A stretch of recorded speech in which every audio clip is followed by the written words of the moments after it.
December 31 చేసుకున్నటువంటి పండగకి ఏమైనా ప్రాముఖ్యత ఉందా అంటే పర్లేదు. రాత్రి వరకు వెయిట్ చేసి కరెక్ట్ 11కి స్టార్ట్ చేసి పెగ్గులేయడం, 4 పెగ్గులేసుకొని 50 ముక్కలు తిని, తర్వాత ఏదో అడ్డమైనటువంటి కేకులు కట్ చేసి అర్ధరాత్రి అల్లరి చేసి 4 వరకు తాగి ఇంటికి 6కి వెళ్ళి పడుకొని మర్నాడు మధ్యాహ్నం 3కో 4కో లేచి ఆ మత్తు వదలక మళ్ళీ ఉతారనేది మళ్ళీ 2 పెగ్గులేసుకొని ఆ సాయంత్రం కల్లా 6కి నీరసంగా కాళ్ళు అవుతున్నాయి కూర్చొని చెప్పేసి మళ్ళీ సాయంత్రం మళ్ళీ ఒక మీటింగ్ పెట్టేసి ఈ రోజు నుంచి మామ నేను అన్ని బంద్ చేస్తున్నాను రా, మానేస్తున్నాను, సిగరెట్ మందు అన్నీ మానేస్తున్నాను నేను, నువ్వు ఎందుకు రేపటి నుంచి చూడు అని చెప్పేసి కంకణాలు కట్టుకున్నటువంటి మహామహా పండితోత్తముల్ని, మహామహా ఉద్దండులైనటువంటి స్త్రీమూర్తులను కూడా చూసాం.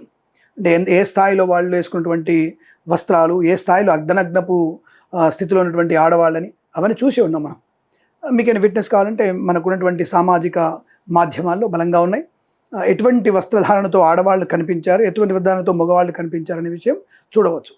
దానికి క్వైట్ ఆపోజిట్గా ఉన్నటువంటిది ఉగాది పండగ.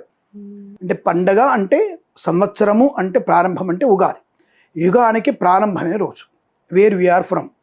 ఈ వేర్ వీఆర్ ఫ్రమ్ అనేది చూపించగలిగేది ఈ యొక్క ఉగాది.